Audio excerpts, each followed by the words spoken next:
Avant l'heure, c'est pas l'heure. Après l'heure, c'est pas l'heure. Madame, Messieurs, c'est l'heure de décortiquer l'actualité de la semaine. Et pour ce dimanche, nous avons le réel plaisir de recevoir pour vous le président du Conseil supérieur de l'autorité traditionnelle et coutumière. C'est une personne que vous connaissez certainement.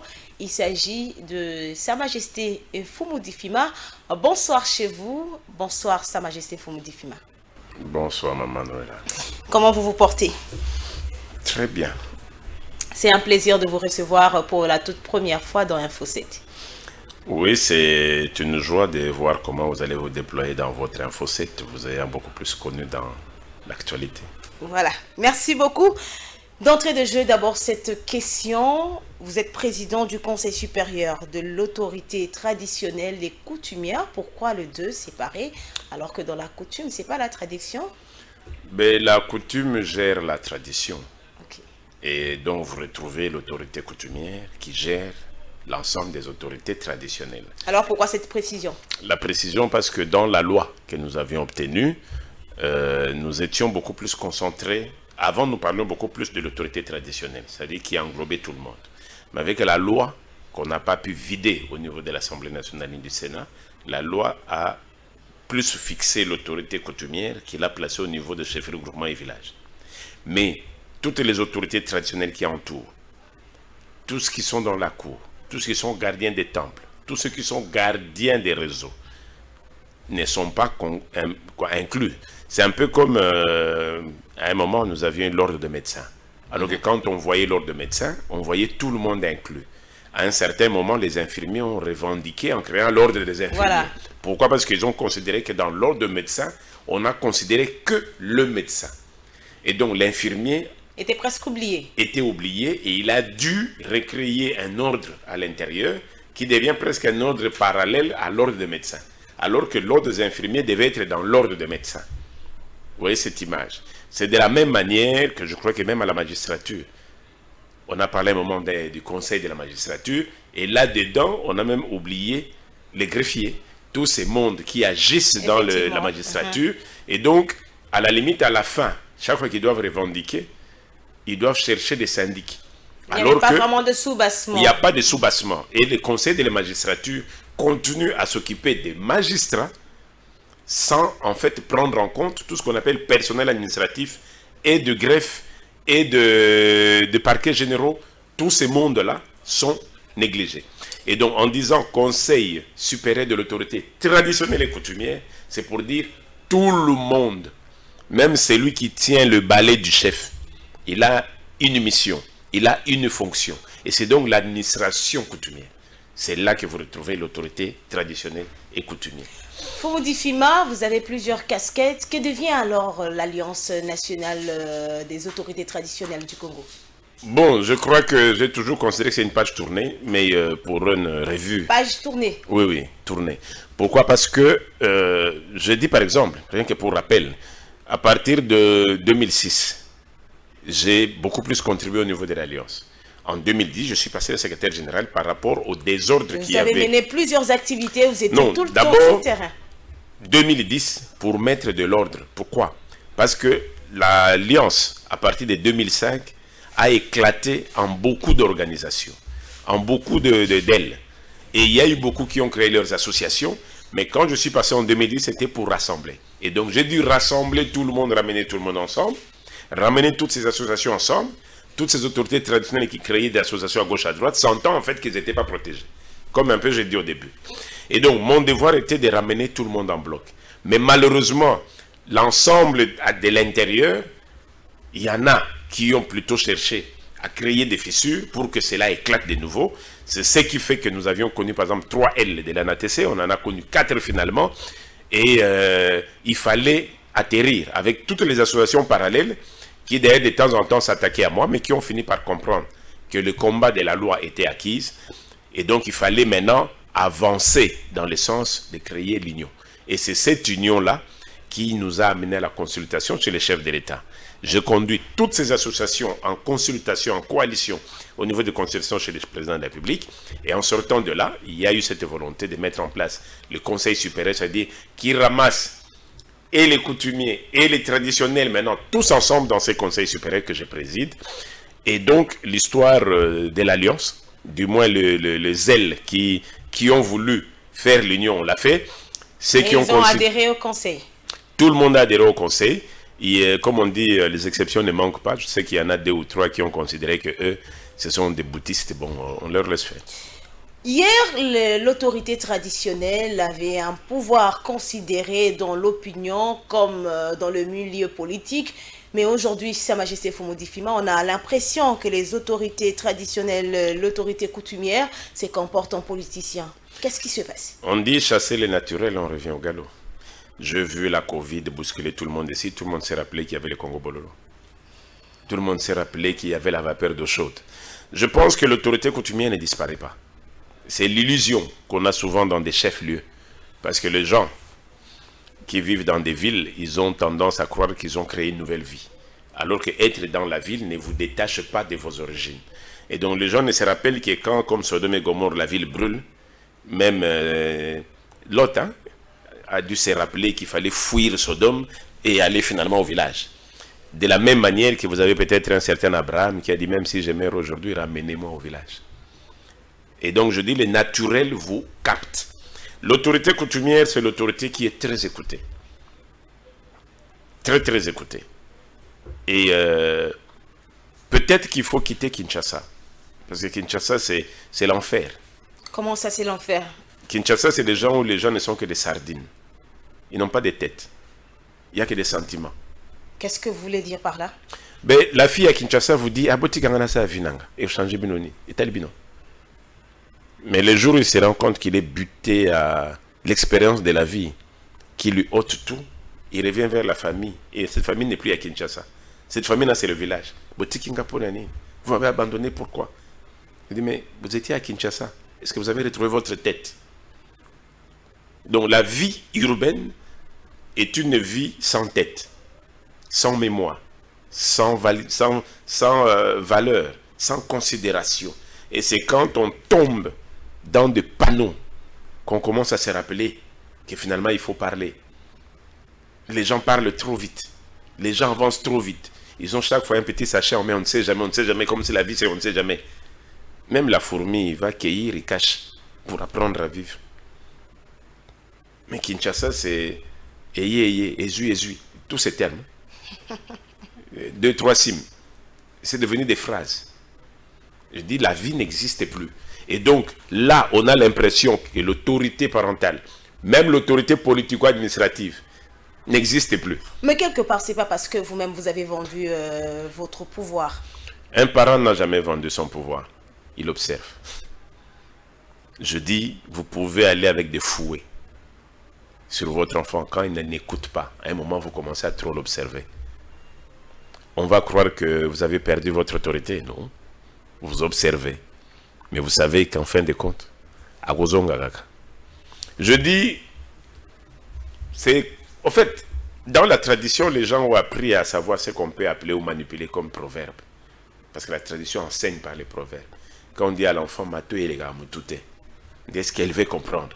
Si elle ne veut pas comprendre, on va dans l'application Mongo qui dit... Mais les parents de la nouvelle technologie ne font plus allusion aux proverbes. Et surtout aujourd'hui, les Congolais en général, pour ne pas catégoriser les personnes, en général aujourd'hui croient en Christ et pensent que la tradition n'a plus sa place. L'enfant Mungala qui vit autour du fleuve, dès sa naissance, on le jette dans l'eau. Vous aurez peur. Mais vous allez voir que l'enfant va commencer à bouger, puis enfin on lui dit Ayekolimai. Mais le Mungala de Kinshasa dit so mwana boyoka, alinga simba moto tika simba nan. Tam soka aziki, akozwa maele. Mais le danger c'est que soka si aziki, il risque de ne plus avoir sa main, il risque de ne pas avoir son œil, et c'est la déformation qui restera toute sa vie. Je dis, le concret, c'est que la religion c'est quoi? J'ai souvent pitié quand je vois les intellectuels, les intellectuels congolais faire du bruit. C'est quoi la religion? C'est quoi? Mais c'est l'interprétation d'une culture. C'est tout. Et donc, qui est islamique? C'est celui qui applique la culture arabe. Qui est judaïque? C'est celui qui applique la culture juive. Qui est chrétien? Et encore, quel chrétien? Qui est chrétien catholique? C'est celui qui applique la culture romaine. Mais qui est chrétien orthodoxe? C'est celui qui applique la culture grecque. Et qui est chrétien protestant? Mais c'est celui qui applique la culture anglaise, britannique. Alors quand ici vous parlez seulement chrétien, chrétien, chrétien, il dit, vous appliquez quelle culture? Définissez-vous avant de parler. Et donc, quand je suis à Paris, je suis dans une église chrétienne à conception d'une culture romaine. Mais quand je viens à Kinshasa, je vois celui qui prie là chez les catholiques, je vois celui qui est chez Olang là-bas, je vois celui qui est dans toutes vos réveils, je vois celui qui est à l'armée du salut, et tous viennent avec la même phrase, nous sommes chrétiens. Et j'ai difficile à leur dire, non, vous n'êtes pas chrétien. C'est parce qu'ils croient en un seul Dieu, non? Vous ne croyez pas ça? Mais c'est lui qui est islamique, c'est lui qui est chrétien, c'est lui qui est judaïque ou tout ce qu'on peut citer. Mais il prie qui? Mais c'est le même Dieu. Ah mais oui, c'est très simple. Madame, nous sommes tous Congolais. Mais je n'oublierai pas que je suis d'origine Congo. Et vous n'oublierez pas votre origine. C'est pour autant que vous n'êtes pas Congolais. Je ne suis pas obligé d'être Congolais parce que je suis de ton origine. C'est là la difficulté. Ça veut dire, on applique mal. Faites le tour du monde. Chaque pays a une culture. Et la religion, c'est quoi sa culture? Mais allez en RDC. La poubelle du monde. Je dis la poubelle du monde. Tout le monde peut venir. Ça m'a fait un plaisir d'entendre le chef de l'État dire, mais je ne peux pas comprendre que quelqu'un vienne aussi pauvre entrer dans mon pays, il en sort milliardaire, et moi je suis toujours pauvre. C'est comme ça que vous parlez de la poubelle. C'est la poubelle. La poubelle, c'est que ceux qui sont là, comme dans les films là des invisibles de l'époque, on met un bouton, tac, tout le monde est debout. Et il commence à circuler. Mais ça doit nous interpeller. Ces films-là, quelqu'un vient avec un bouton, tank. Tout le monde là où il était debout. Mais lui circule. Ça veut dire qu'il prend ce qu'il veut. Et il finit, il fait tank. Et tout le monde se réveille. Ça s'appelle l'application de l'hypnose. Et cette histoire s'applique dans la théologie, dans le combat métaphysique, que les communs du mortel ne peuvent pas saisir. Est-ce que nous pouvons comprendre que Sa Majesté Mfumudifima ne croit pas en l'existence d'un Dieu? Est-ce que Sa Majesté Mfumudifima croit-il que son Dieu à lui est le Dieu de toutes les cultures des autres? Je ne crois qu'en Dieu de ma culture. Et encore, j'aime bien. Congo. Oui, le Dieu Congo. Et encore, quel est mon grand plaisir? Mon grand plaisir, c'est que mon père m'a toujours dit, ou mes ancêtres m'ont toujours dit, tu dois commencer par ton père, par ta mère, parce que ton clan là, c'est de là que vient ton Dieu. Et j'aime bien parce que quand je lis dans l'écriture, dans les écritures chrétiennes, on dit, mais au moins vous lisez à un moment. Je lis tout. Et on te dit, ton père et ta mère sont tes dieux sur terre. J'ai dit, ah, son père et sa mère sont le Dieu, c'est Dieu sur terre. Mais c'est ce qu'on m'a dit chez moi. Je vais dans l'écriture islamique, c'est la même chose. Chez les juifs, c'est la même chose. Mais pourquoi quand je reviens chez moi, que je dois parler à mon enfant, il dit non, non, non. Mon pasteur m'a dit que le Dieu, c'est celui qui le prie. D'ailleurs, vous n'étiez que les porteurs des germes. Et voilà la dépravation de mœurs. Et la conséquence de dépravation, c'est la déperdition. Et un pays qui n'a que des hommes sans tête, ça va donner quel produit? Mais ça donnera toujours des flatteurs qui vont venir, qui vont entrer, qui vont s'enrichir et partir, et vous laisser dans votre déperdition. Madame, Messieurs, prenons à présent le premier dossier de la semaine qui reviendra sur la conférence de presse tenue chaque semaine par le comité de riposte de cette pandémie et la coordination que vous connaissez très bien tenue par le professeur Mouyembe. Et nous allons également revenir sur les réactions qui viennent de partout en ce qui concerne la décision du ministre de l'ESU qui interdit l'organisation de la faculté de médecine.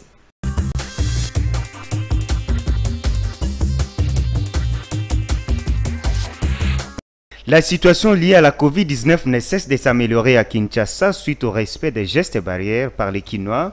La troisième vague est derrière nous et nous sommes dans une accalmie, comme le souligne ici le docteur Jean-Jacques Mouyembe. La situation, c'est plutôt une bonne nouvelle.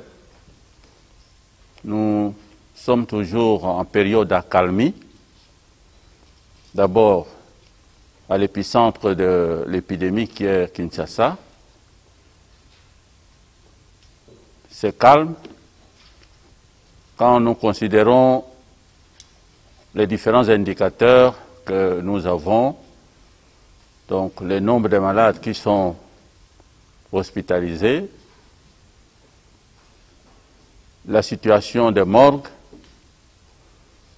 et puis les taux de positivité des tests, n'est-ce pas, que nous effectuons. Donc tous ces indicateurs sont vraiment au beau fixe. Pour nous, donc, c'est l'accalmie. La stabilité de la situation n'est pas synonyme de victoire contre la Covid-19, avertit le prof Mouyembe, qui souligne qu'il faut bien observer les provinces du Lualaba, Tchopo et Nord Kivu, où la situation patine encore. Le problème que nous avions un peu, c'était les provinces. Et également, dans les provinces, il y a une certaine accalmie. Il y a encore quelques provinces qu'on doit encore surveiller, c'est la Tchopo, le Nord Kivu et le Lualaba. À part cela, donc, comme je vous ai dit, c'est la période, n'est-ce pas, d'accalmie. Quant à la vaccination, le coordonnateur technique de la riposte précise qu'il existe déjà 4 vaccins au pays, dont AstraZeneca, Pfizer, Moderna et bientôt Sinovac, les vaccins chinois. Aux Congolais donc de se faire vacciner. 16 universités autorisées à organiser la faculté de médecine en République démocratique du Congo sont l'université Président Joseph Kasavubu. Les anciens de cette université trouvent injuste la fermeture de la faculté de médecine. Et beaucoup de regrets que nous avons appris cette décision. Et nous sommes là pour témoigner que l'ICAV forme déjà un personnel très compétent partout dans le monde entier. Interdire les inscriptions en médecine à l'université Président Joseph Kasavubu va toucher presque toutes les couches qui sont déjà lancées dans le marché d'emploi.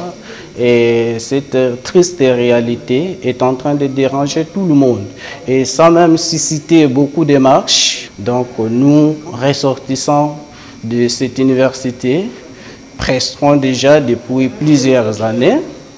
Nous sommes vraiment très tristes et nous demandons au ministre de revoir cette décision. Le coordonnateur des étudiants de l'UVK Boma reconnaît les prouesses de l'actuel comité de gestion. Allons croire, le comité Anastasie Massanga porte haut l'étendard de cette alma mater. L'enquête menée par l'ordre des médecins n'était pas vraiment une très bonne enquête. Nous sommes reprochés de ne pas avoir des professeurs. Je vous assure que notre faculté de la médecine reçoit des médecins qualifiés, des enseignants qualifiés, des professeurs même. Nous avons déjà des matériels de labo. Nous avons déjà un bâtiment fin prêt au kilomètre 8. Je crois que même dans notre mémorandum, nous avons présenté ces différentes preuves, allais-je dire, pour au moins démontrer au ministre des tutelles en comment notre faculté de la médecine est viable. Le comité de gestion appelle cependant les étudiants victimes au calme. Ainsi, le recteur Anastasie Massanga et les victimes comptent sur le pragmatisme du patron de l'ESU, Moïndo Zangui, pour rétablir l'UVK Boma dans ce droit.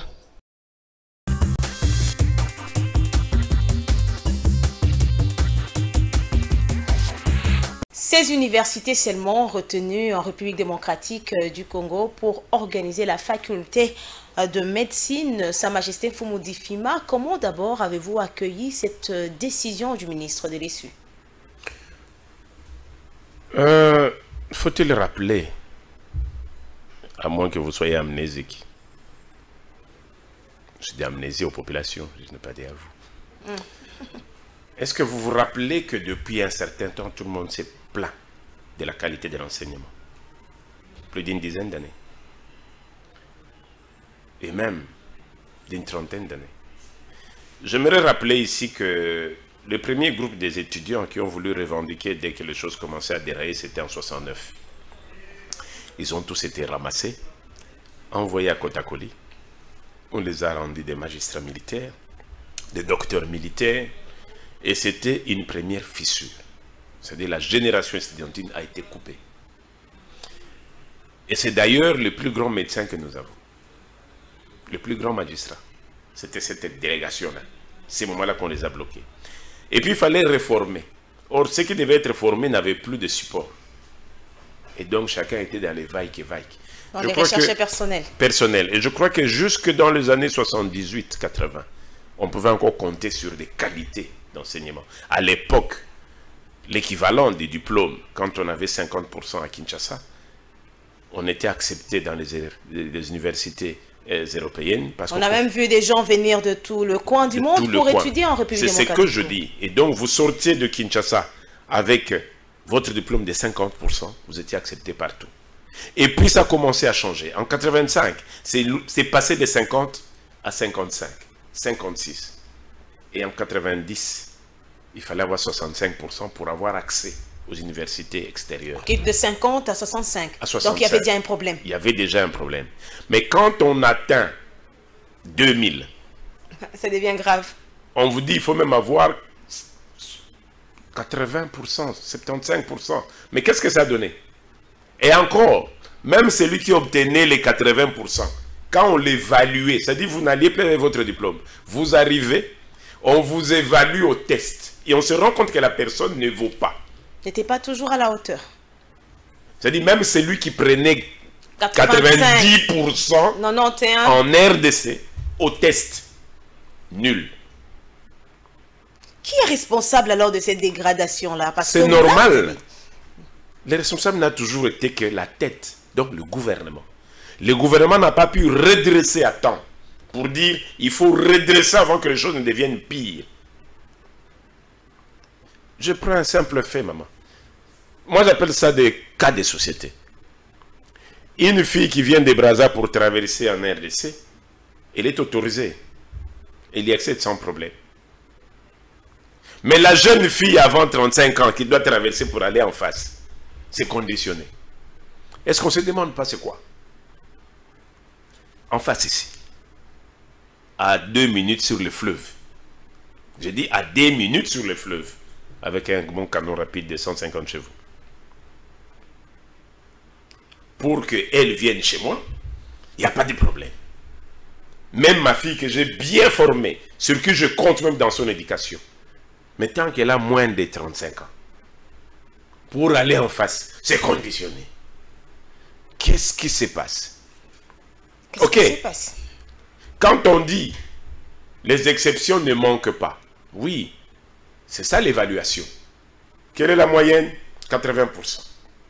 Les exceptions, 10%. Ça passe.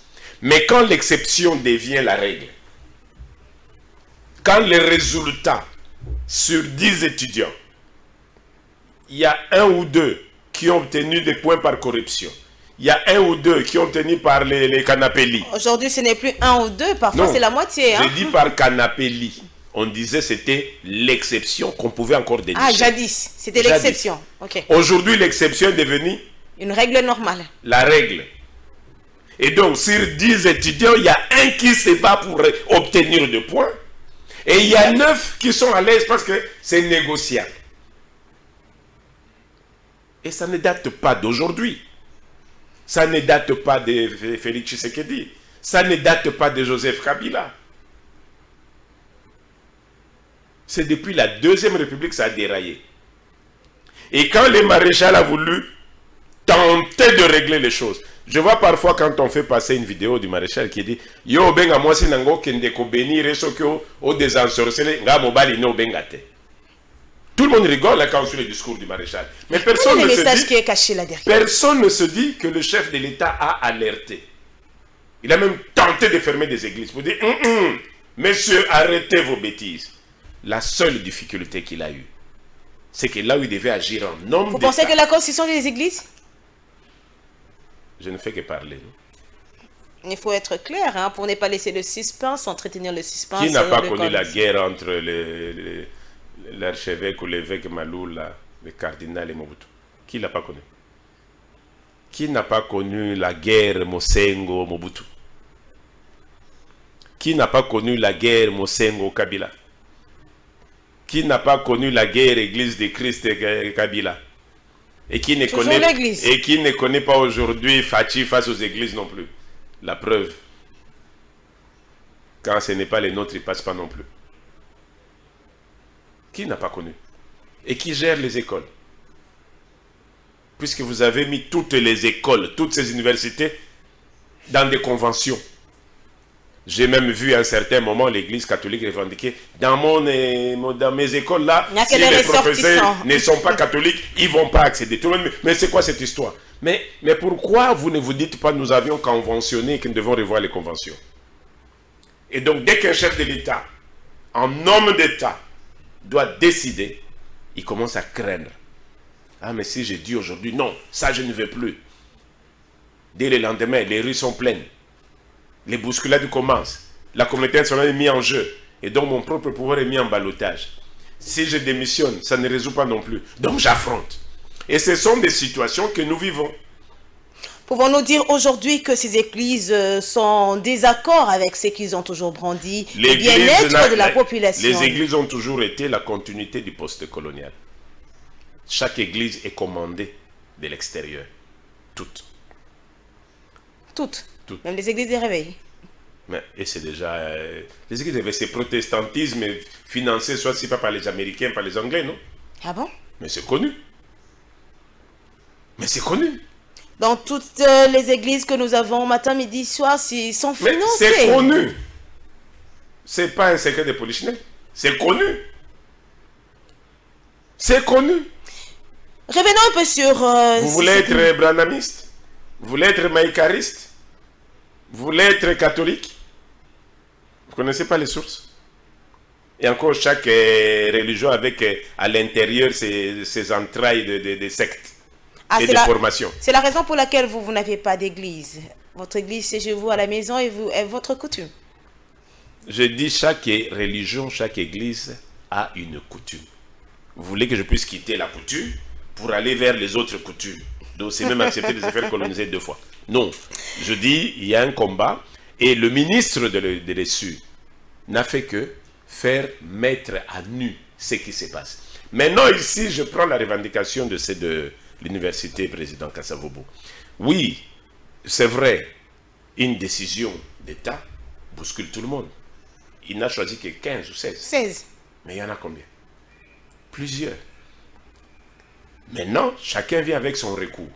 Les recours que j'ai compris, moi, de l'UKV, c'est que la première des choses, le président de l'Assemblée provinciale, les gouverneurs et la maman recteur, que je connais aussi, ont commencé par dire au ministre que oui, nous sommes en train déjà de mettre de l'eau. Nous sommes déjà en train de mettre du courant. Dès que j'ai entendu ces phrases, je dis, il y a quelque part une reconnaissance de failles. Et donc, les recours, c'est pour venir dire oui, dans les critères, nous sommes tombés. Mais dans nos recours, voici ce que nous sommes déjà en train de faire. Peut-être que le ministre, à ce moment-là, peut donner un délai. Dit, ok, dans ces cas, finissez et revenez. C'est comme ça que j'ai compris ça. De même que toutes les universités vont le faire. Chacun viendra dans son recours. Donc, la recours est fondée... Avec ses arguments, des preuves et autres. Ben oui.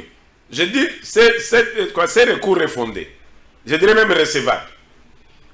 Mais pour avoir la réponse, il y aura certainement des conditions. Et quand on reconnaît déjà qu'on est en train d'avancer, qu'on est en train de faire, c'est ce qui est déjà important parce que chacun à ce moment-là va essayer de défendre par des arguments. Mais il est temps que l'État congolais, par ses organes de gestion, puisse décider du recadrage.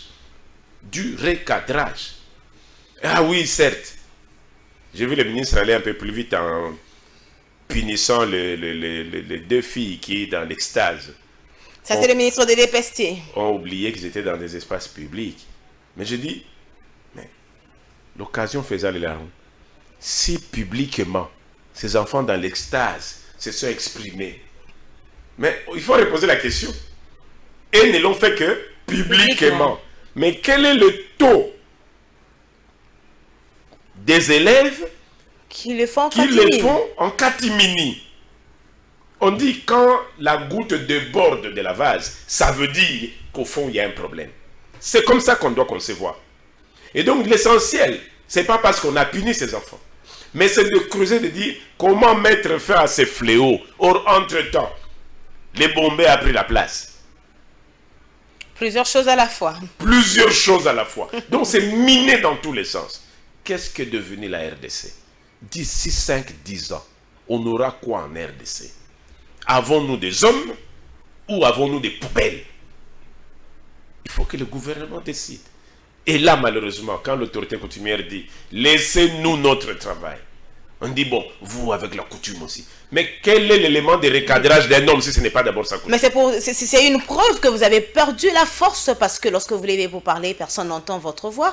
Alors que jadis, lorsque l'autorité coutumière se levait, c'est tout le monde qui prenait en compte votre voix. Madame, je vais vous dire que si aujourd'hui nous décidions pour dire Kinshasa, vous voulez blaguer, vous allez avoir 2 mois ici, 3 mois sans pluie.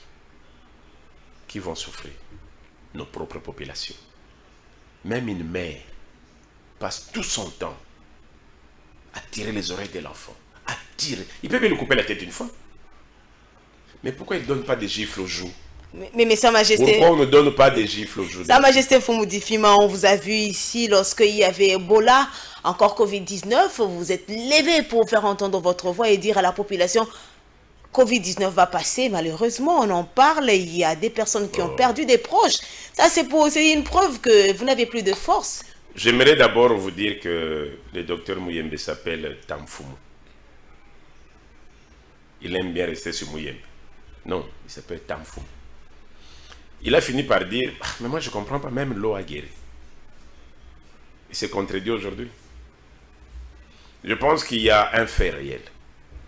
Quand on est responsable, quand on gère et qu'on se rend compte qu'on est devant un phénomène anormal, mais que les chefs avaient annoncé, on dit seulement, je voudrais ici remercier les chefs coutumiers. Parce que ce qu'ils ont dit, je viens de les vivre, parce que même l'eau a guéri. Vous voyez, mais on parle toujours de la Covid-19, c'est pas fini, vous avez dit que la Covid devrait finir. Les gens allaient revenir en arrière pour dire, ah, il est vrai que notre coutume agit.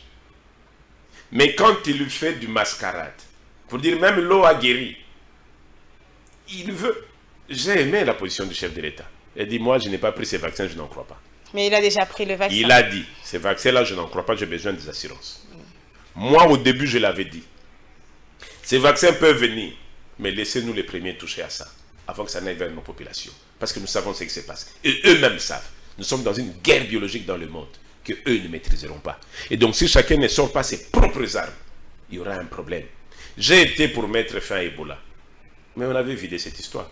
Les 2-3 cas qui restaient, on a laissé l'OMS et les équipes locales suivre. Mais j'avais aimé la position du DG de l'OMS quand il nous a félicités et remerciés. Même si la prime promise que la RDC devait payer ne l'a jamais payée. Non, je le dis, il n'a jamais payé. Les gens ont cru qu'on a ramassé de l'argent à Ebola. Non, nous avons subi. Mais la prime n'est pas venue. La conclusion qu'on avait eue, les DG de l'OMS s'est dit non, c'était le gouvernement congolais. Le gouvernement congolais, c'était l'époque où les docteurs... ministre Oli Lung était en guerre avec les profs Muyembe, les chefs de l'État et les partis politiques. Finalement, il ne fallait pas plonger dans ça, nous avions laissé tomber. Mais on n'a jamais eu. Mais ce que je veux dire, c'est que quand l'autorité coutumière s'y met, il ne s'y met pas par sentiment. Parce que c'est un devoir, c'est une obligation que nous avons. Mais j'essayais de te faire comprendre qu'une maman qui veut taper sur son enfant, il le tape aux fesses. Quelle que soit la colère. Parce que c'est que si je le tape par la joue, s'il a un problème à la mâchoire, je l'aurai déformé. Et si je la griffe, elle aura perdu sa beauté. Ah, c'est ce que vous êtes en train de faire. Or, cette beauté, c'est ce qui fait ma fierté. Et donc, quelque part, s'il va au-delà, c'est que ça a débordé. Nous sommes encore dans la patience, nous nous battons pour sécuriser les choses et nous considérons que pour l'instant, le vaccin est là.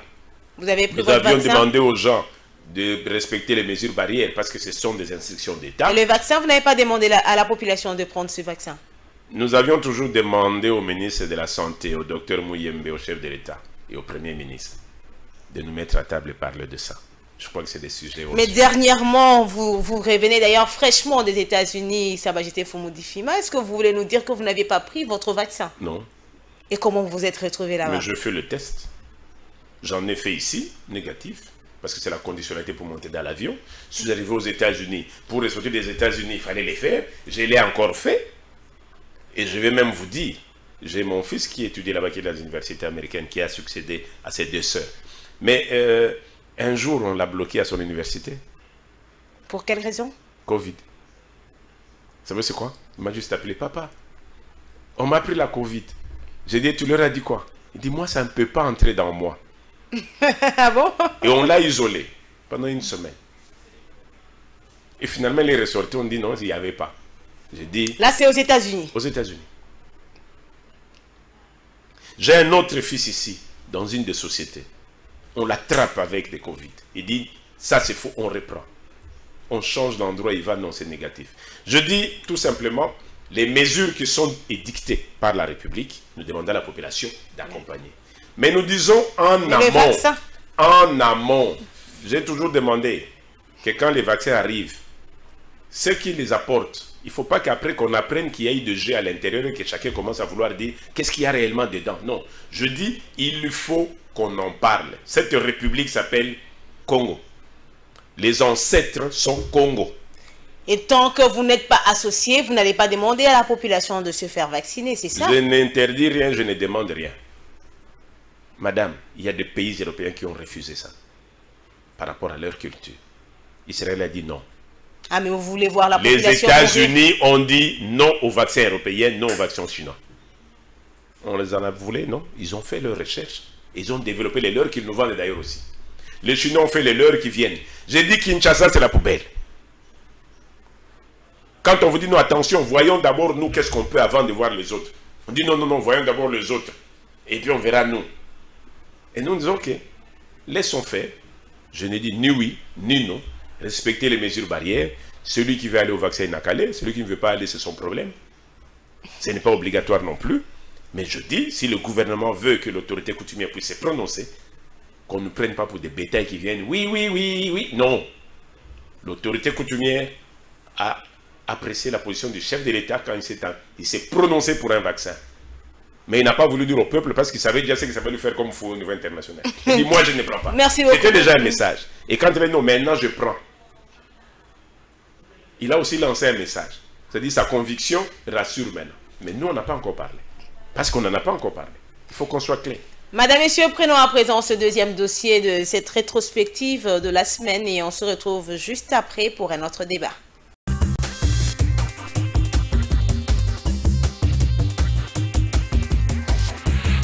Message officiel des autorités coutumières du Congo central.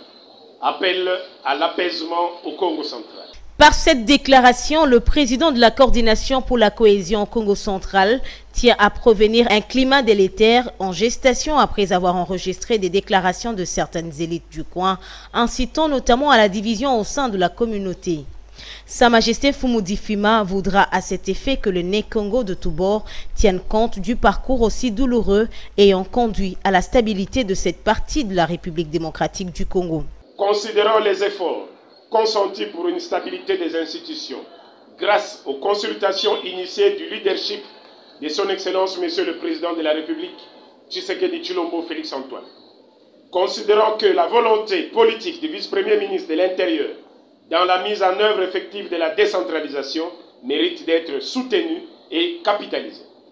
Considérant la volonté exprimée par son Excellence Monsieur le Gouverneur intérimaire, Luemba Makoso Justin, et par l'Assemblée provinciale, de rassembler toutes les forces vives pour la continuité du dialogue au Congo central.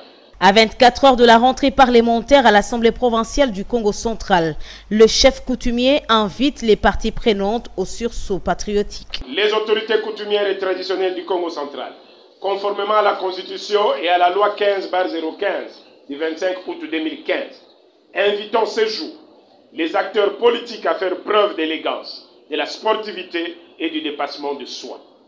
Les jeunes leaders à être des catalyseurs positifs pour les intérêts de la province. Les élites Congo à faire preuve de Kimuntu, conformément à nos us et coutumes de Mika Miamboa. Le chef coutumier, tous ensemble, à travailler pour la cohésion de nos populations respectives et le développement de nos entités respectives. Paix et bénédiction à tous. Ici est de noter que ce message d'apaisement de chef coutumier du Congo central à l'intention de toutes les couches de la population de ce coin de la RDC rentre dans le cadre des actions de paix, dialogue social y compris, qu'ils n'ont cessé de mener en vue de la stabilité des institutions, mais aussi de la cohésion sociale. Je suivis le chef de l'État. Je crois qu'il a tranché. Pour moi, c'était une distraction. Le Congo n'a pas besoin de la division. On ne doit pas être distrait. Si je suis venu à Goma ici, je ne suis pas venu dans le cadre de faire la politique. Je suis venu voir mes frères et sœurs. Le plus important pour le Congolais, c'est le social, la situation économique de notre pays, la souffrance de la population congolaise. S'il y a une loi pour améliorer la situation de la population congolaise, ça je serais d'accord avec n'importe qui. Parce qu'aujourd'hui, la situation économique est terrible. Je sais que le gouvernement a hérité ça, il y a des efforts à faire. Le plus important pour nous, c'est le Congo, donc le social de la population.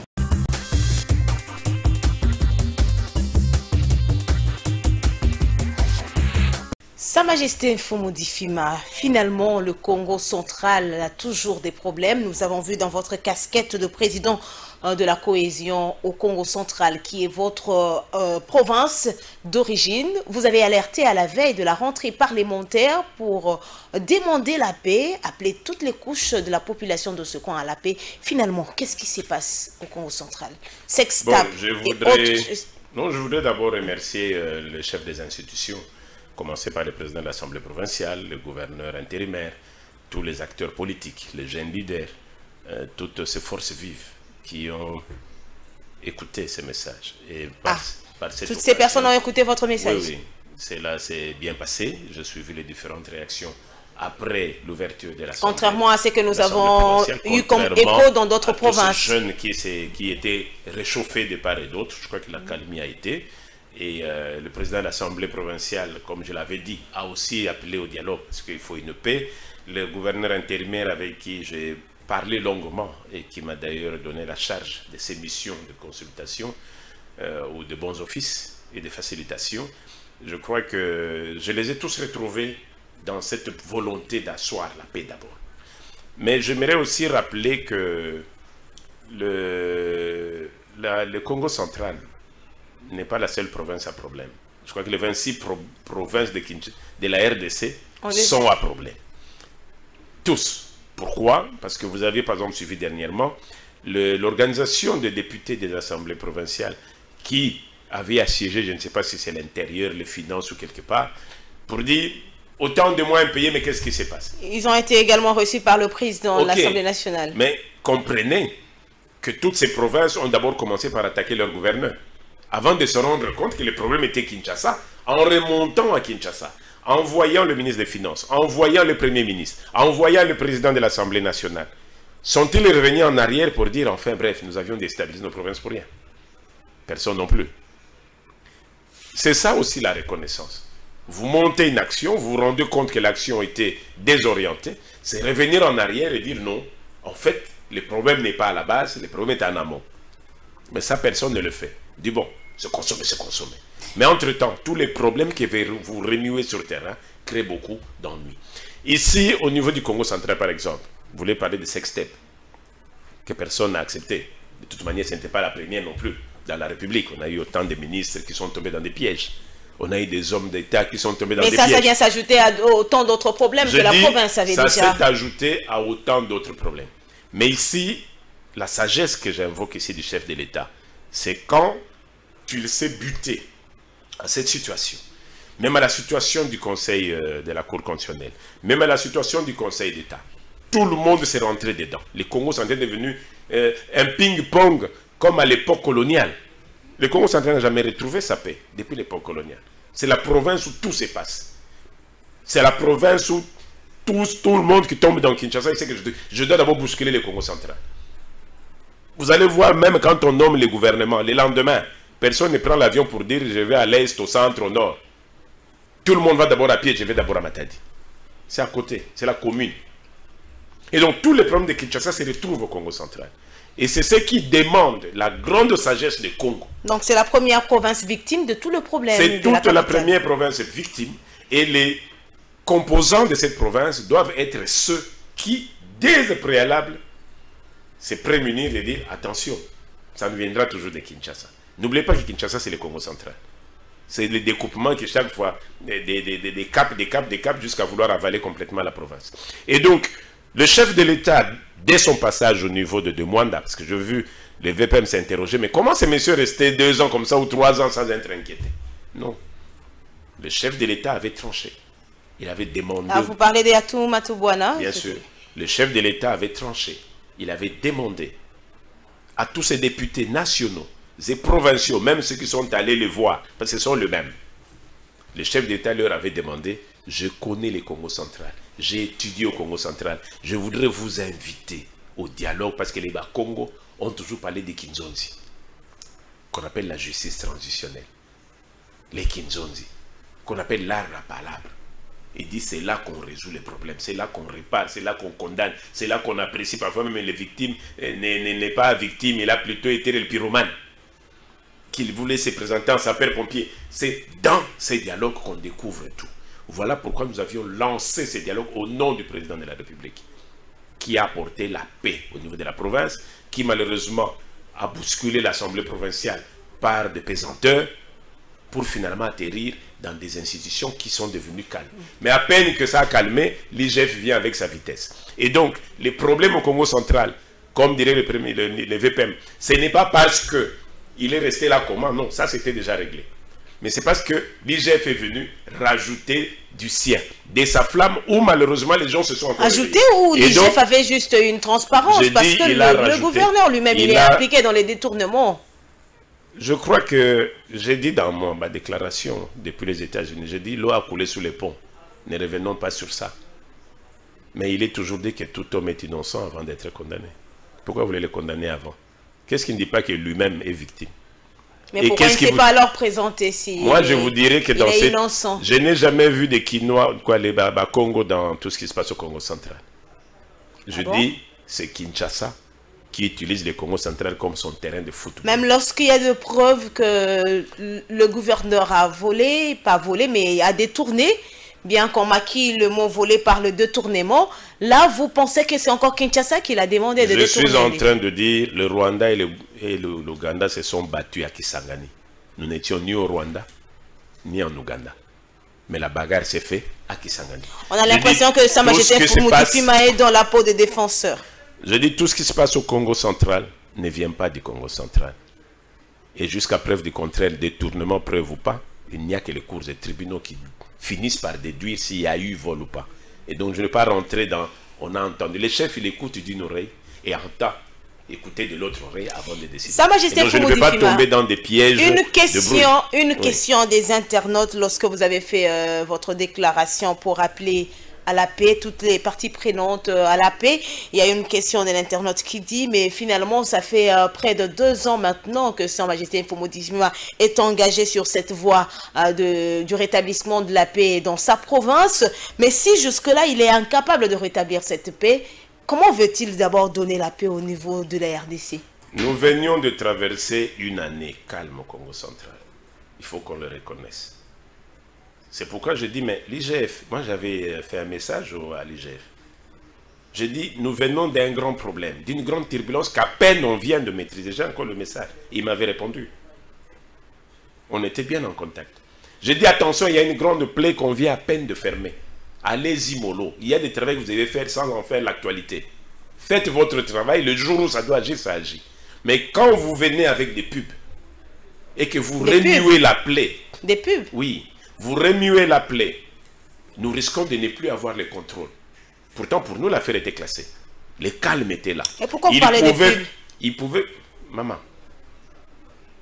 vous n'avez pas besoin d'écrire pour dire non, ce travail est mal fait, j'envoie un autre. Faites vos courriers calmement. Pourquoi il faut exposer? La République, même la RDC est dans une difficulté aujourd'hui. Il y a des actions qu'on peut appeler des actions pompeuses pour faire les buses. Mais il y a des gens qui disent attention, c'est un lépreux. Attention, l'homme est déjà dans l'AVC. Dès que vous criez, Vous risquez même de ne plus soigner, mais de tuer la personne. La RDC dans le même cas. Je dis oui, on peut avoir des conditions politiques qui exigent certaines frappes. Mais malheureusement, je vais vous donner un cas concret. Il y a une dizaine d'années, le gouverneur de la Banque centrale sortait à l'époque, je ne me rappelle plus son nom, ça m'échappe. Mais le gouverneur de la Banque centrale sort de la banque, il traverse Ipen et il est attaqué. Si les gens peuvent se rappeler cette période. Il est attaqué. Les policiers qui viennent au secours sont encerclés parce que les bandits ont fui. On les ramasse, ils disent non, c'est pas nous. Mais puisqu'il fallait faire le bus, on les a amenés au niveau de tribunal militaire. Condamnés en flagrance et exécutés. Je dis condamnés en flagrance. Vous estimez que c'était des innocents? Non, suivez la suite. Ok. Condamnés et exécutés. 2 semaines après, leur commandant, qui était aussi, je crois, colonel, il est récupéré parce qu'on suppose qu'il en était le commanditaire. Au moment où on le juge, c'est au même moment qu'au coin de mon avenue. De votre avenue? De mon avenue. Parce que là où on l'avait attaqué, ce n'était pas le de mon avenue. Mais au coin de l'avenue, les mêmes groupes viennent attaquer dans une maison. Ils sont arrêtés et ils passent aux aveux que c'est eux qui avaient attaqué le gouverneur, qui avaient tué les gardes du gouverneur. Les tribunaux étaient en débandade parce que là, ils étaient en train de condamner. De l'autre côté, on venait d'attraper. Et c'est de ces moments-là que vous allez voir que le gouverneur de la banque commençait à se balader avec des escortes. Parce que les policiers à ce moment-là, qui étaient tous amis de ceux qu'on a injectés, ont dit, nous allons aussi nous venger. Je dis, n'allons pas à la hâte pour créer des buses. La République a trop de difficultés.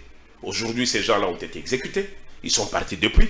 Les commandants, leur patron... C'est un conseil que vous donnez à l'IGF? Aussi. Et donc, c'est immédiatement après, le tribunal a dit se prononcer et libérer l'homme, mais sans ces gardes qui avaient été au secours pour sauver le gouverneur. Ils ont été exécutés. Vous comprenez? Je dis, quand il y a des cas où la République est malade, soyons prudents.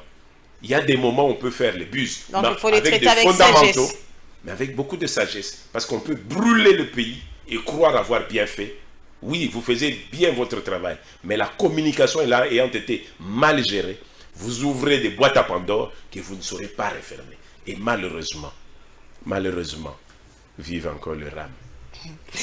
Madame, Messieurs, prenons à présent ce dossier qui va nous permettre de parler de ce dossier RAM. Le ministre de Pétentique, Kibassa Maliba, était devant les élus pour s'expliquer autour de cette taxe RAM qui a fait parler plus d'un Congolais.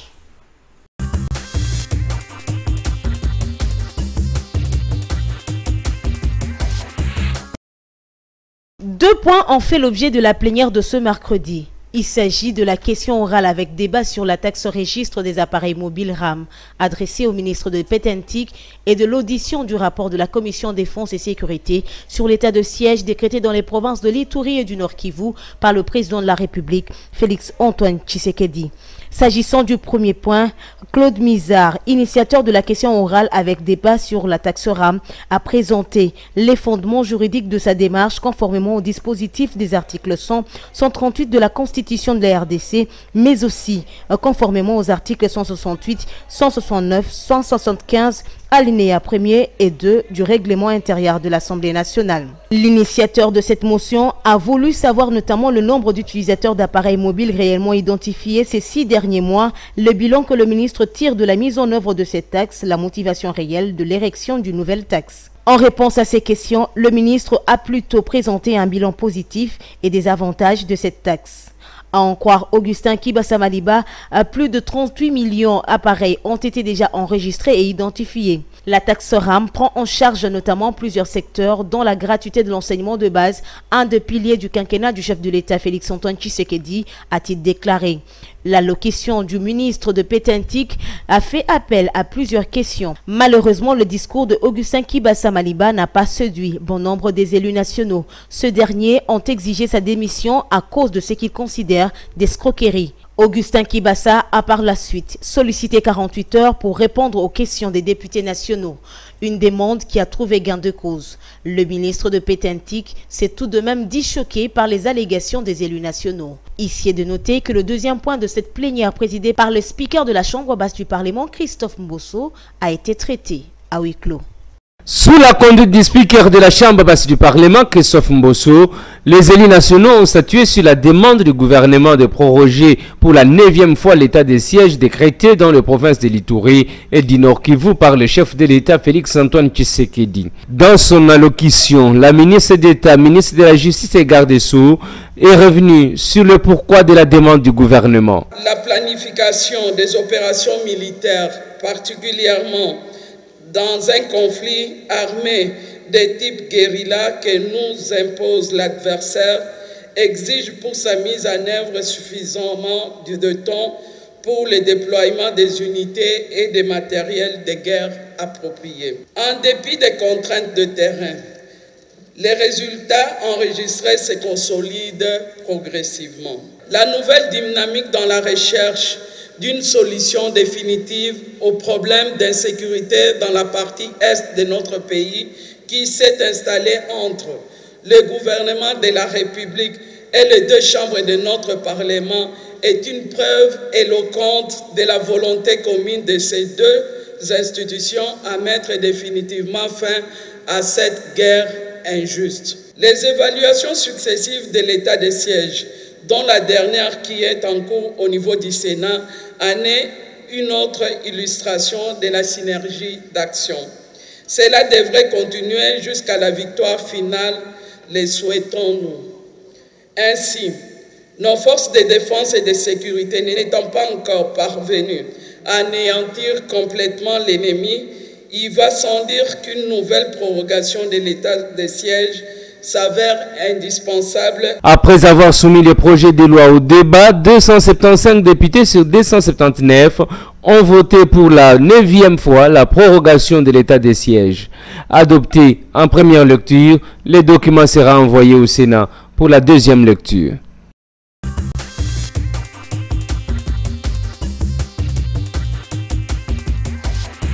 Le ministre de Pétentique, Kibassa Maliba, sera devant les députés ce lundi 6 octobre 2021 pour répondre aux questions des élus nationaux. Sa Majesté Fumodi Fima, la taxe RAM prend en charge la gratuité de l'enseignement de base. C'est ce qu'a fait savoir le ministre devant la représentation nationale. Je crois que je reviendrai sur ça parce que j'ai voulu, en suivant le premier élément sur l'état de siège. On va en parler. Ok. La RAM. Primo, c'est prendre la conclusion. Quand le ministre lui dit lui-même qu'il a été frustré des comportements que nous avons au niveau qu'il a connu au niveau des députés. Je dis qu'il y a deux faits. Lesquels? Les deux faits, c'est que le tout premier, c'est qu'il est normal que l'élu puisse interpeller le ministre. Parce qu'il y a l'information, nous voulons savoir ce qui se passe. Le deuxième fait, c'est qu'il y a des commissions parlementaires qui sont censées traiter de cette matière avant de l'envoyer en plénière. Si la commission considère qu'il y a des éléments qui sont clairs, ils n'ont pas besoin de l'envoyer en plénière. Mais s'ils considèrent qu'il y a trop de bruit, envoyons quand même en plénière. Mais là, que vous les soumettez à ce que j'appelle des compétitions politiques, l'élément clé de la préoccupation n'est plus pris en compte. Compétition politique. Mais il faut voir quand le sujet est chaud pour la population. Même celui qui ne veut pas parler, il veut écrire en avance, il nous souko la ministre. Donc lui, quand il va monter, il va dire souko la ministre Bolanda. Je vais parler dans ma langue, pour Boyoka. Mon yibioyo, mon yibioyo. C'est ce qui s'est passé. Non, s'il vous plaît. Ok. Mon yibioyo, mon yibioyo. Il peut même faire sa campagne. Avant d'aller à l'Assemblée, prendre part à la plénière. Du haut de la tribune, là. Ah, du haut de la tribune, ok. Il fait déjà sa campagne dans son entité, utilisant un dossier qui lui est mis en face. Oui, le règlement voudrait que tout ce qu'ils disent de cette tribune ne leur soit pas collé ni poursuivi. C'est aussi un abus. Le ministre est un ministre, c'est un homme d'État. avec une certaine considération. La considération est de l'intérieur et de l'extérieur du pays. Quelqu'un qui monte qui peut dire, et au président de dire, retirez, retirez, bon, président, je retire. Oui, mais vous avez retiré pour vous. La salive qui est sortie là, vous ne savez pas le rattraper. Même si après... L'information est déjà partie, les propos sont même sortis. si vous aviez corrigé après pour dire non, ce n'était pas le cas, on s'était trompé, il s'est bien justifié. Mais entre-temps, vous l'avez sali et vous avez sali l'image du pays. Vous estimez que Kibasa Madiba a été sali? Je ne parle pas que de lui. À vous parler de tous les ministres. Je dis le règlement qui intérieur de l'Assemblée provinciale nationale doit être ramené sur la culture. Ne copions pas. Je vois des gens commencer à justifier. Même en Europe, ils commencent à se battre. Ah, vous n'avez pas vu? Même les Russes, ils se sont rentrés dedans. Mais est-ce que c'est pour autant que ça devienne notre culture? Pourquoi faire des copies-coller? Au point que vos propres interventions vont faire que même la population consommateur ou consommatrice ne va plus comprendre le fond de la préoccupation. Quelqu'un qui se plaît, oh, mais quand on a checké à mesui, si on a checké à mesui, mais quand vous allez dans la consommation, il y a de ces commandes où vous pouvez lire votre... Notamment lorsque vous avez téléchargé une sonnerie. Taxe, non, votre taxe sur le RAM, c'est combien? Si on vous dit c'est 5 $ annuels, quand vous mettez, au début moi-même c'était l'incompréhension, je mets comme ça, j'ai pris 10%, la prochaine fois je prenais encore 10, j'ai dit mais oh, ah je dis ah donc il y a une quantité qu'il est en train d'enlever. Mais il y a des messages qui vous disent, si vous regardez autant, vous pouvez voir dans le RAM combien vous devez payer. Donc à la limite, vous pouvez payer le 5 $ annuel directement. Maintenant, quant à... Mais à un moment, ils ont quand même exagéré. La communication, non, ils n'ont pas exagéré. C'est l'information qui ne circule pas. Vous estimez que c'est ça? C'est un problème de communication. La République a un problème de communication. Les gens ont peur de communiquer. Les gens ont peur de communiquer. Je dis, le chef de l'État a communiqué. Je ne prends pas ces vaccins. C'est une communication. Il n'a pas dit ne prenons pas ces vaccins. Il a dit, moi je ne prends pas. On dit, mais si le chef dit qu'il ne prend pas, mais c'est un message, il a communiqué. Et le jour où il a pris, il n'a dit à personne qu'aujourd'hui je prends. On a envoyé seulement les photos. Le chef a pris. Ah, le chef a pris. Donc c'est aussi un message. Je dis communiquer. La communication sur ces fameux RAM n'a pas été bien envoyée à la population. Il y a de ces taxes que la République peut se décider de faire. Il y a de ces moments où on dit effort de guerre. Effort de guerre, dans quelle loi? Dans quel texte?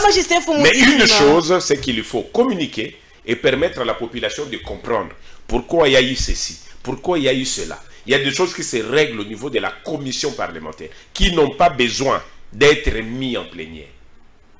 Mais qu'est-ce qu'on dit? Ah, s'ils bloquent au niveau de la commission, c'est qu'ils ont été corrompus. Et là aussi, disons, allez seulement vers la consommation. Non. Je veux à un moment le président Kengo. Ça peut être un fait, c'est que maman, vous venez une loi est passée au moment où c'était les guerres électorales. Ça chauffe au niveau de l'Assemblée nationale. Quand ça arrivait au niveau du Sénat, le président Kengo a dit non, vous l'avez déjà mal communiqué. Avec ces bruits ici, on va brûler les pays. Quelle que soit la valeur qu'il y avait dans cette loi, qui était bien faite, qui allait réguler des choses. Mais comme vous avez mal communiqué, que vous avez brûlé les pays, je bloque cette loi, ça ne passe pas. C'est lui qui avait bloqué. Il a dit, j'ai écouté la rue. Allez dans la constitution chercher, j'ai écouté la rue. C'est écrit où? Et donc, quelque part, je dis, faisons très attention. C'est ce que je disais depuis le début. Vous avez un malade, vous vous débrouillez pour essayer de les soigner, et vous laissez les bruits en même temps occuper un peuple qui doit être appelé à la contribution. Et ça, c'est un danger. C'est la même manière que je voulais aborder votre dossier de l'état de siège. Qu'est-ce qu'on appelle l'état de siège?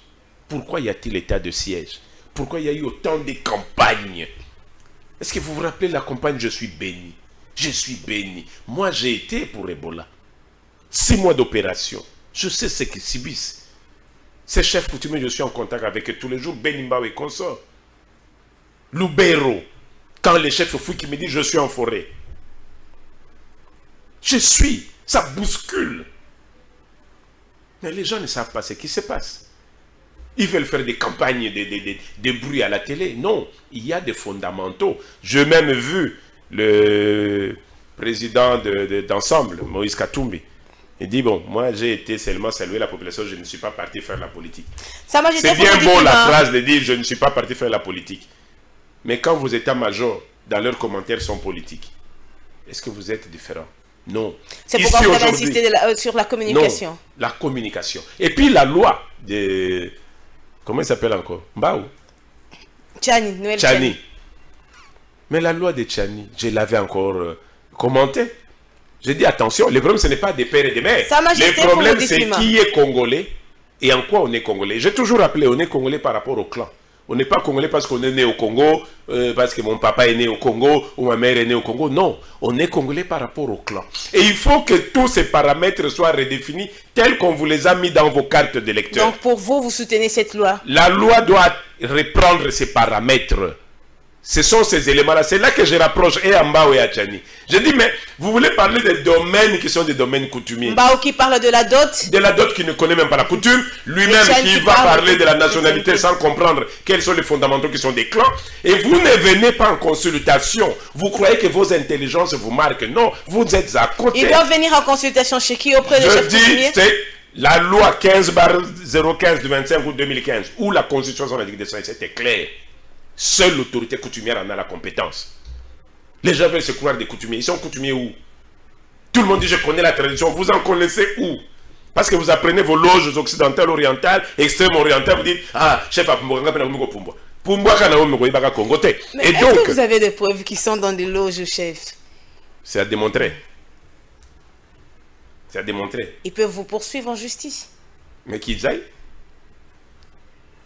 Parlons un peu de l'état de siège. Comment expliquez-vous cette situation où maintenant là, on a l'état de siège dans les deux provinces en proie par la sécurité, tout ça. Mais entre-temps, on enregistre des morts chaque jour et cela inquiète la population et surtout certains élus qui demandent même à ce qu'on puisse lever cet état de siège.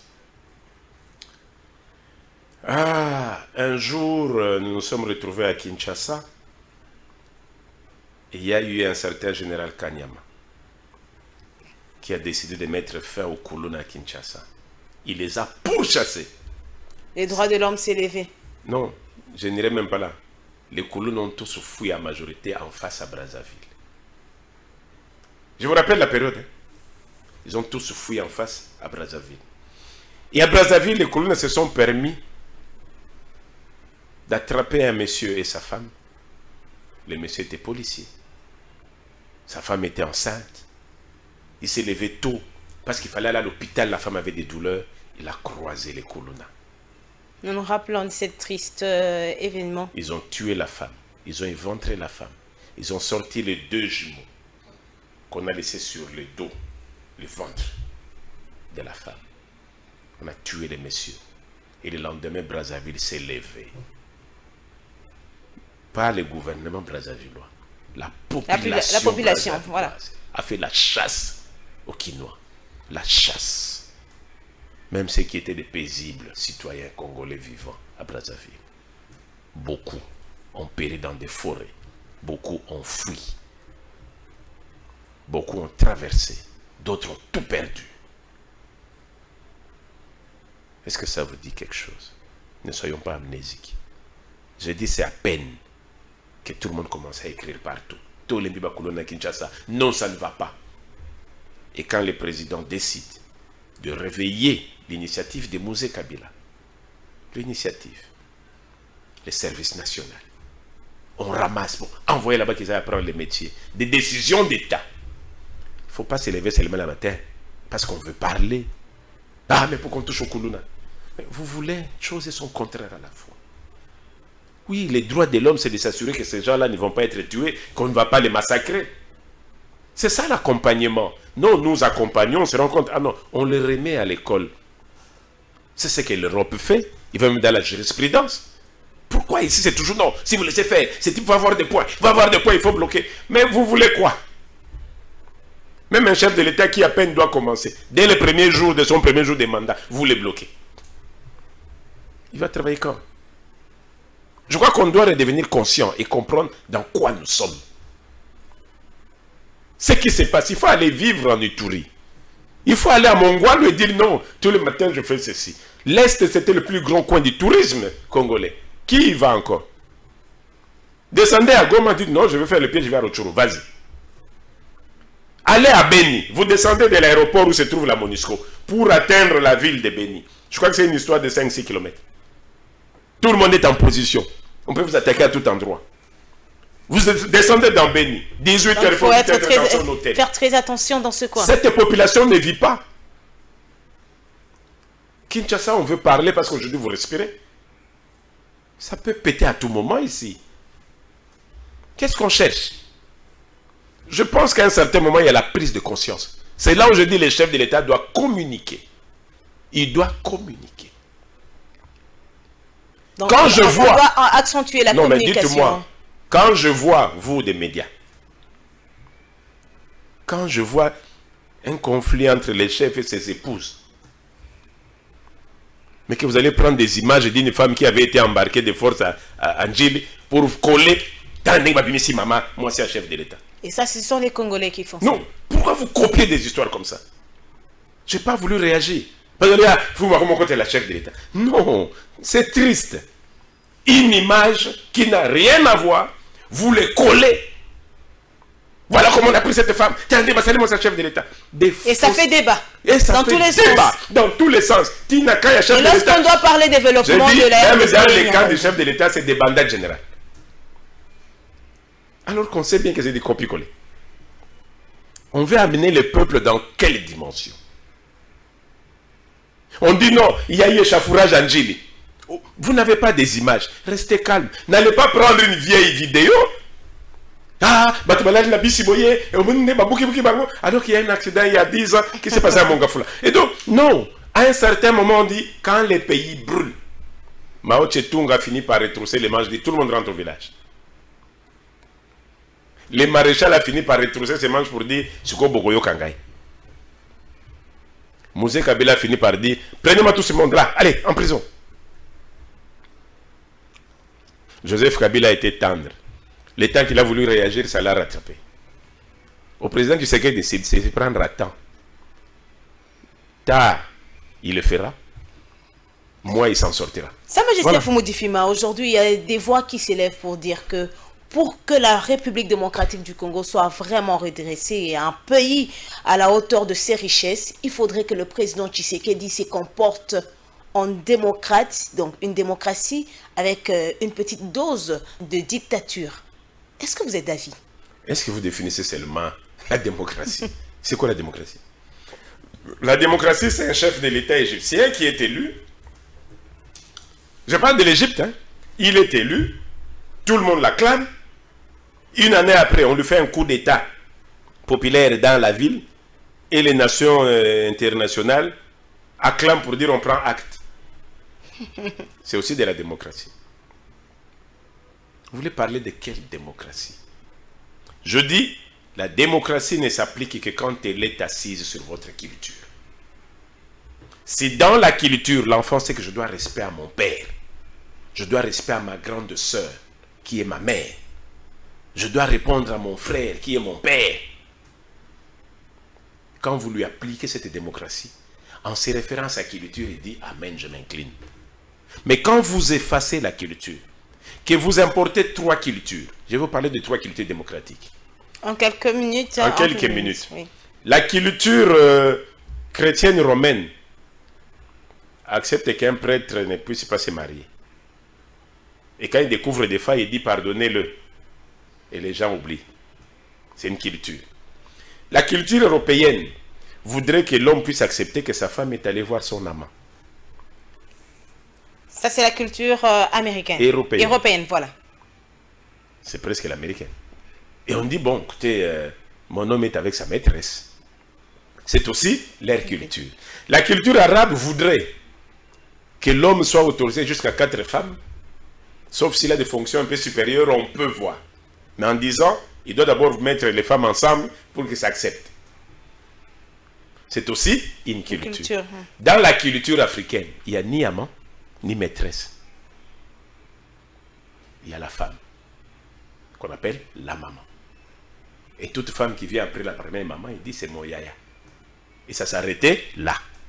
Si on sait appliquer la démocratie par rapport à la culture, quoi que soient vos lois, la loi culturelle étant la base fondamentale, les choses vont marcher. Les choses vont marcher. Tant qu'on dit Bobo Yango parce que ça risque de vous empêcher de ne pas être candidat demain, la situation va s'empirer. Nous allons s'empirer bêtement, inutilement, parce que l'état de siège à l'Est ne finira pas, la paix n'y reviendra pas si au préalable, on ne met pas en avant-plan les problèmes fondamentaux qui sont posés à l'Est, qui sont les problèmes de l'identité culturelle congolaise. Quelle est l'identité culturelle? Quel est le clan qui doit régner? Comment les communautés vivent? Qui doit engager? Si on ne met pas ça au point, qu'on prolonge l'état de siège de 10 ans, qu'on l'enlève en moins d'un mois. Donc si les propositions de la Commission Défense et Sécurité de l'Assemblée nationale, les recommandations faites au gouvernement ne tiennent pas compte de ces éléments, l'état de siège va continuer, on n'aura pas de résultats. Dans le monde entier, tout problème qu'ils ont, ils commencent par faire des consultations des communautés locales. Ici, on ne le fait pas, parce qu'on considère l'autorité coutumière, il faut l'oublier. Alors que c'est le fondamental de la solution. Je crois qu'il faut s'élever et reprendre sa mémoire du chef de l'État au chef des corps, de ramener toutes ces institutions au rail pour dire, est-ce que vous ne comprenez pas que nous continuons de vivre entre ciel et terre et que tant que nous n'allons pas revenir sur terre et coller la terre à nos pensées, nous n'irons nulle part. Je dis dans 10 ans, si aujourd'hui il y a plus de 10 millions de sardines à Kinshasa, dans 10 ans, il y en a 98% des sardines en RDC. Et malheureusement, les plans post-coloniaux aura gagné. 72 heures accordées aux confessions religieuses pour finir le travail et donner enfin le nom du successeur de Corneille Nangaa, donc le président de la centrale électorale. Madame, Messieurs, on aborde cette question dans ce dernier dossier.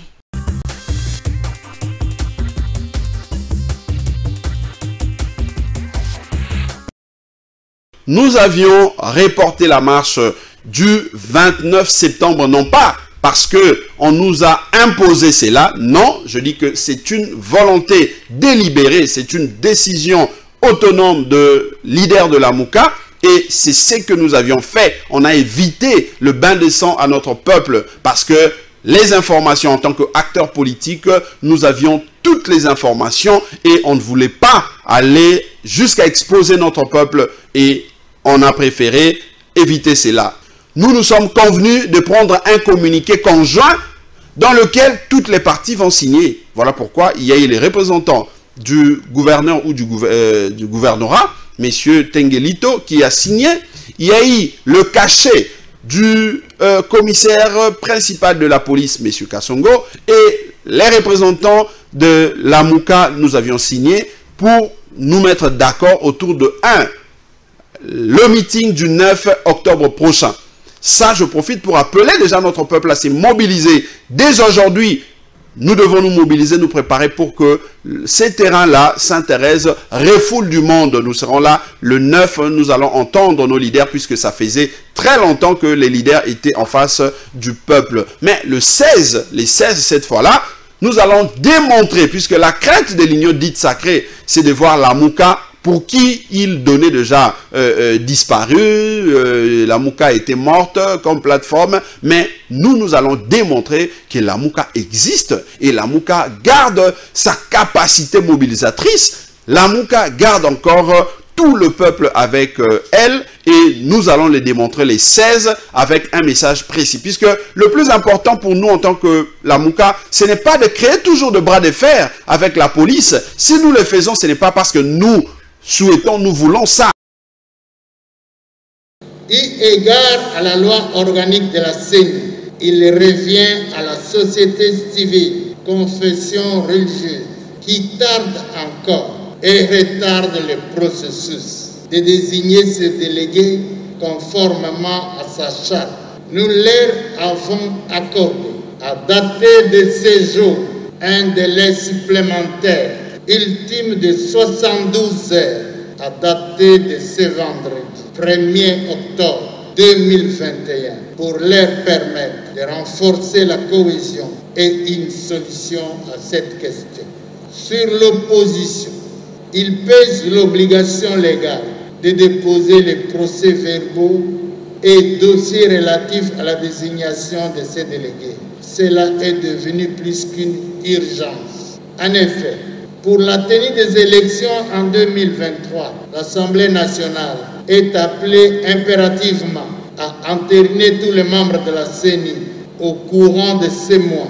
Et c'est sur la base des dossiers qui seront mis à sa disposition. C'est vrai, une telle perspective qui s'annonce peut exposer, de par sa nature, à des surenchères, des confrontations d'idées et de comportements, des revendications de droits de tout genre. Les incompréhensions peuvent être légion, aggravées par le refus de l'autre et l'intolérance. Que deviendrait la cité s'il y a des personnes malveillantes qui incitent à la paresse, à la haine, à l'incivisme et à la violence gratuite? Ingouvernable serait ce pays. C'est pourquoi, du haut de cette tribune, je tiens à condamner, au nom de tous les honorables députés, toute forme de violence et d'intolérance, d'où qu'elle vienne. En l'occurrence, les actes de vandalisme commis dans les installations de l'église Mission Sacerdoce Royale de l'évêque général de l'église du Réveil du Congo, dans la nuit du 22 au 23 septembre 2021.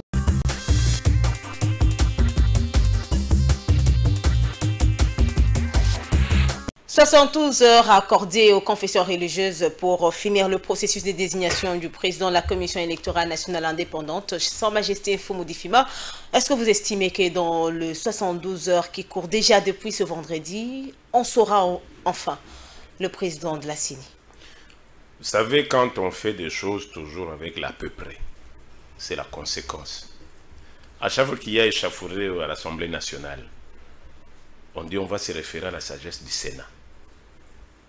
Quand il y a échauffouré dans les confessions religieuses, où se trouve le Sénat? Je continue de dire que la sagesse revient à l'autorité coutumière.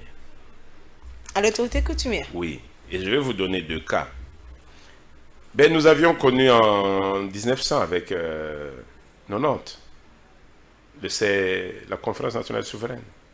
On a fini par apporter le cardinal Père son âme pour présider.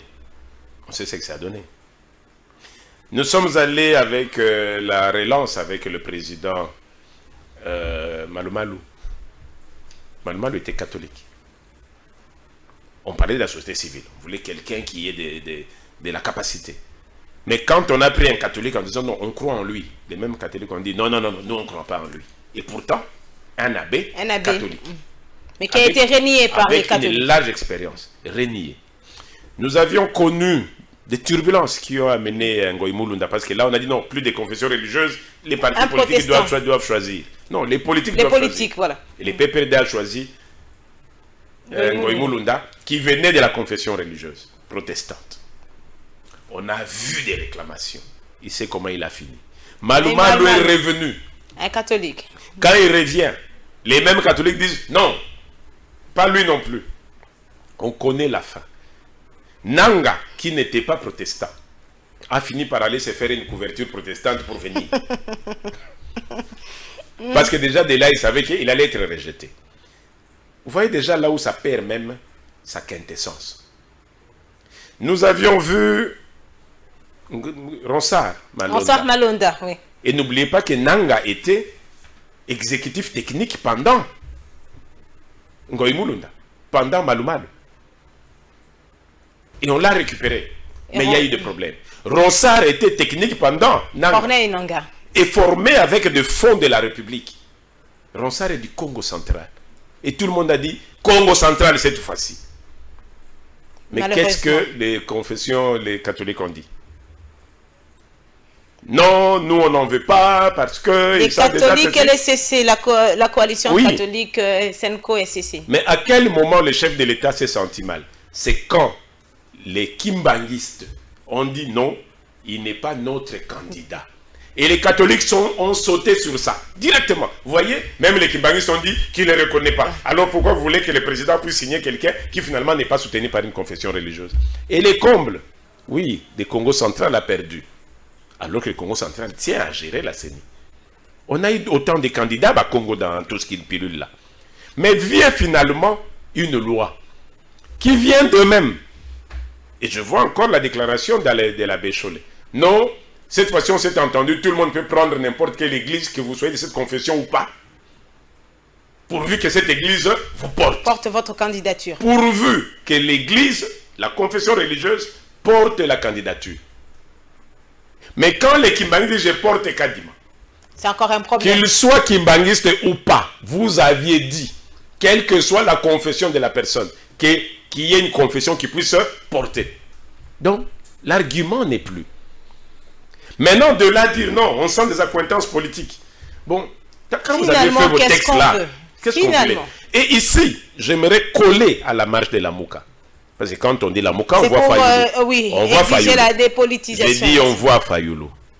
Et Mouzito? Non, pas Mouzito, Fayoulou.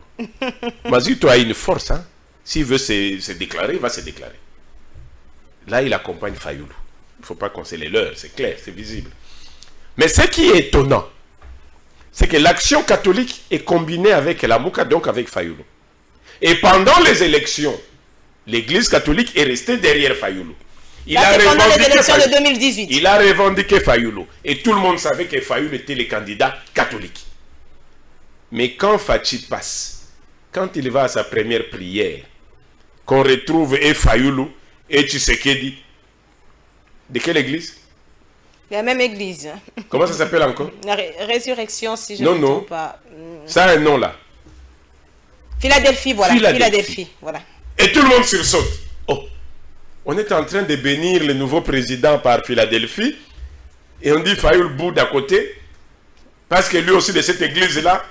Et tout le monde découvre que Fayoulou n'a jamais été catholique, que Fayoulou est philadelphique. Mais entre-temps, l'église est restée, catholique est restée derrière. Donc il y a un fait clair. Il faut à un moment qu'on désensibilise. Que les politiques fassent leur travail de politique. Que les religieux fassent leur travail de religieux. Malheureusement, à l'église catholique, ils agissent sur deux thèmes.